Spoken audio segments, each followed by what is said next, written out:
વડોદરામાં ફોગિંગ મશીનની કામગીરી દરમિયાન ફોગિંગ મશીનમાં આગ લાગતા પાલિકાનો કર્મચારી બળીને ભડથું થઈ ગયો હતો।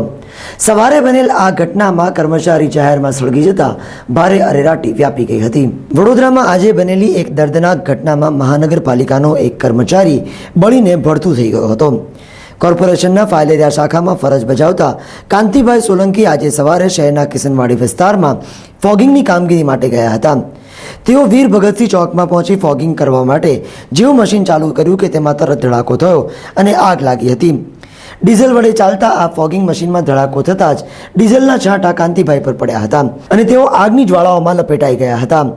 જાહેર ચોકમાં પાલિકાનો કર્મચારી આ રીતે ભડભડ સળગતા વિસ્તારમાં અફડાતફડી ફેલાઈ ગઈ હતી। આસપાસના રહીશોએ તાત્કાલિક દોડી આવી આગની જ્વાળાઓમાં લપેટાયેલા પાલિકા કર્મી કાંતિભાઈ પર પાણી છાંટી આગ બુઝાવી હતી।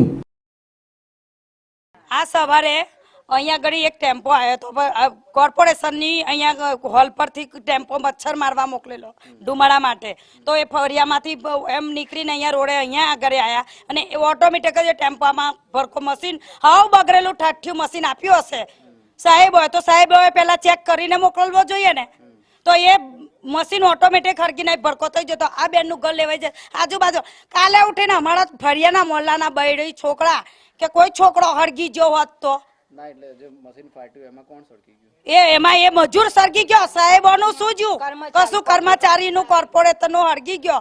તો એ કોર્પોરેટર કઈ ગયા, અમારા એરિયાના કોર્પોરેટરો કઈ ગયા તો આવા ભાગલા તૂટલા મશીનો લે અને મજૂરોને મોકલી આલે છે। અમે એને પાણીથી છાંટીને એને એકદમ ડોલે ડોલે ઓલવી કાઢ્યો એકદમ, અને એ તો પણ ખલાસ જેવો જ થઈ ગયો છે। ટેમ્પોમાં જ આગમાં ભડથું થઈને પડેલા પાલિકા કર્મચારીની આ સ્થિતિ જોઈ વિસ્તારમાં અરેરાટી વ્યાપી ગઈ હતી। સ્થાનિકોએ જાણ કરતા પાલિકાના અન્ય કર્મચારીઓ પણ દોડી આવ્યા હતા અને બળી ગયેલા સાથી કાંતિભાઈને ગંભીર હાલતમાં હોસ્પિટલ ખસેડાયા હતા। કિશનવાડી વિસ્તારમાં ચકચાર જગાવનાર આ ઘટના માટે જવાબદાર ફોગિંગ મશીનની આવરદા પતી ગઈ હોવાનો ખુલાસો થયો હતો। વિસ્તારના કોંગ્રેસી કાઉન્સિલર અનિલ પરમારે ઘટના સ્થળે જઈ તપાસ કરતા જે મશીનમાં આગ લાગી હતી જેના કારણે પાલિકાનો કર્મચારી ભડથું થઈ ગયો તે ફોગિંગ મશીનની આવરદા પતી ગઈ હોવા છતાં તેને ચલાવવામાં આવતું હતું। આ ઘટનામાં એનાથી પણ વધુ ચોંકાવનારો ખુલાસો એ થયો કે ઘટનાનો ભોગ બનનાર કાંતિભાઈએ આ મશીન ચલાવવાની ના પાડી હતી, કારણ કે છેલ્લા ઘણા સમયથી આ ફોગિંગ મશીન ચલાવતા કાંતિભાઈને મશીનની આવરદા પતી ગઈ હોવાની ખબર હતી અને આવા મશીન ક્યારેય પણ કોઈ પણ અકસ્માત થઈ શકે તેવી તેમને સારી રીતે જાણ હતી।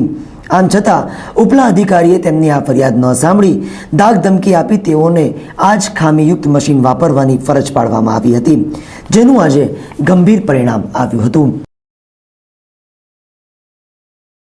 સ્થળ પર જોતા મશીનની પરિસ્થિતિ એકદમ નાજુક હતી અને એ પરિસ્થિતિમાં જોતા મશીન આપણાને લાગે કે એ એક્સપાયર ડેટ થઈ ગયું હોય એવું સ્પષ્ટપણે દેખાતું હોય અને આના માટે હું પોતે કમિશનર પાસે લેટર લખવાનો છું અને વિજિલન્સ ઇન્ક્વાયરી માંગવાનો છું કે જે તે અધિકારી કે જે તે કર્મચારી આને પ્રેશર કરીને કામ કરાવતો એની અમે કાયદેસરની કાર્યવાહી કરવી જોઈએ અને જો આ જે તે કર્મચારીને જે કંઈ થયું છે એની સંપૂર્ણ જવાબદારી કોર્પોરેશનની રહેશે અને કોર્પોરેશન સંપૂર્ણપણે એનો ખર્ચાથી મળીને બધું આપવું પડશે। કર્મચારીએ પણ રજૂઆત કરી હતી કે મશીન ખલાસ થઈ ગયું છે? હા, કર્મચારીએ વારંવાર કીધું છે કે મશીન ખલાસ, એની વર્તુળિક માહિતી દ્વારા જાણવા મળે છે, વારંવાર રજૂઆત કરે કે સાહેબ આ મશીન નથી ચાલતું, પરંતુ કોર્પોરેટ આ અધિકારીઓ એને કહેતા કે તારે જવું જ પડશે એ લઈને જતા આ બનાવ બન્યો છે। એટલે ખરેખર કોર્પોરેશનના અધિકારીઓની બી ભૂલ છે અને કમિશનર સાહેબની બી ભૂલ છે કે જે તે આપણે જે તે વસ્તુ આપીએ છીએ એની ચોક્કસપણે ખાતરી કરીને પછી કોઈ કર્મચારીને આપવી જોઈએ તો આવી દુર્ઘટના બને નહીં। દાગ ધમકી આપીને પ્રેશર કરીને કામ કરાવડાય એવું જ લાગે છે, સ્પષ્ટપણે દેખાઈ રહ્યું છે કે આ ના પાડતો હોવા છતાંય લઈ ગયો કે જ્યાં તારે આ કામ કરવું જ પડશે, એ તો ખરેખર ખોટું જ છે અને એના માટે હું લેટર લખવાનો જ છું કે જે તે અધિકારી જો આવું પ્રેશર આપ્યું હોય તો ખરેખર કાયદેસર એની પર પગલાં ભરવા જોઈએ અને ઘેર બેસાડવા જોઈએ। આગની આ ઘટનામાં કર્મચારીના બળી જવાથી વિસ્તારમાં અરેરાટી ફેલાવાની સાથે લોકોમાં પાલિકા અધિકારીઓની બેદરકારીને લઈને પણ આક્રોશ છે। કોંગ્રેસના કાઉન્સિલર અનિલ પરમારે હવે આ સમગ્ર ઘટનાની વિજિલન્સ તપાસ કરાવી કસૂરવાર અધિકારી સામે પગલાં ભરવાની માંગ કરી છે।